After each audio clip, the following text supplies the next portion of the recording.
Well, for more, we're joined by Barbara Slavin, director of the Future of Iran Initiative at the Atlantic Council, speaking to us from Washington, D.C. Great to have you back, Barbara. Well, as we heard in that report, it's unclear how effective, for example, the closure of these websites are, and even how effective those websites are. So what do you think the Biden administration was trying to achieve by at least temporarily shutting them down?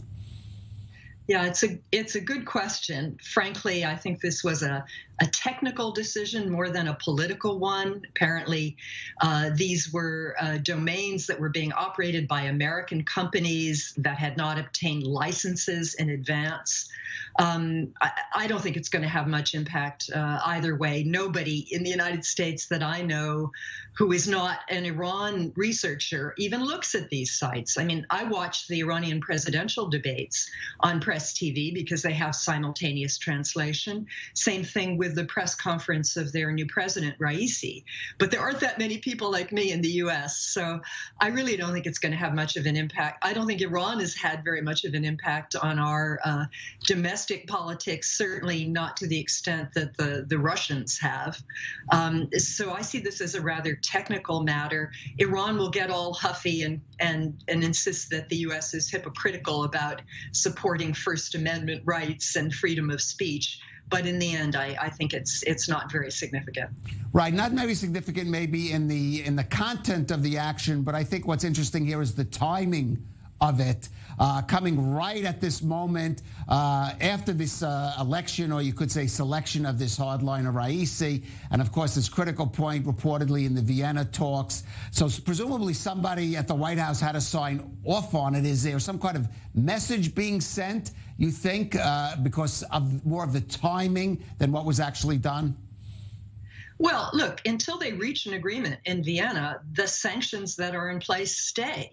So perhaps that's the only message. I mean, if Iran wants sanctions relief, it's going to have to reach an agreement with the United States in Vienna on a schedule for rolling back its nuclear program.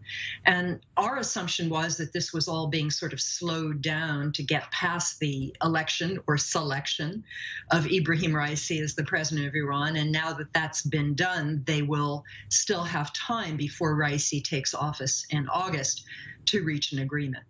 Right, and speaking of Raisi, I do want to get your reaction to the comment that the National Security Advisor Jake Sullivan made, I believe it was on ABC on Sunday, where he says that his, again, election or selection is not going to impact on the desire of the Biden administration to continue on these nuclear talks because the supreme leader is the one who makes the decisions, though Raisi is sometimes tipped as a possible successor. I mean, what's your feeling about taking that approach by the Biden administration? I think it's completely appropriate. Decisions about Iran's nuclear program, frankly, are not made by any president or even just the supreme leader. It's something called the Supreme Council on National Security, which is a collection of representatives of the supreme leader, heads of the military and the intelligence establishment, as well as the president.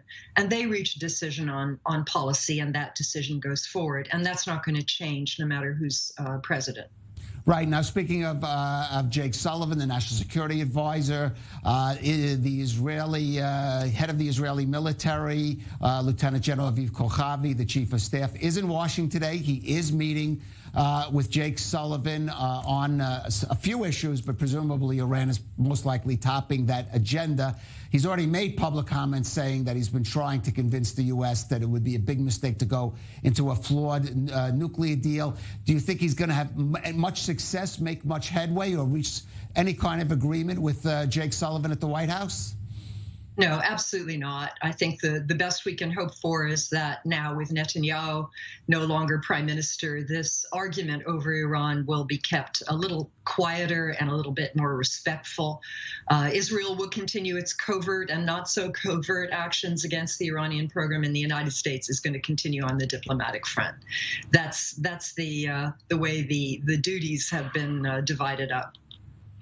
Right. And let me ask you, how optimistic or not at this stage, again, Iranian officials speaking optimistically about those Vienna talks, more than we've heard, for example, from Western and U.S. officials? How should we read that? Do you think that it is possible this could be the deciding round in Vienna?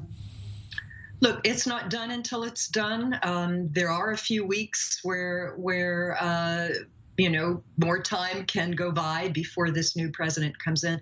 But I do see August as a kind of deadline for some sort of agreement. And I think it's in the interest of the United States and the international community. I think it's in Israel's interest. I think it's in Iran's interest to get the Iranians to roll back the program, to not be able to possess enough material to make a single nuclear weapon until January of 2031. That's 10 years, and that's a good deal. It's better than no deal.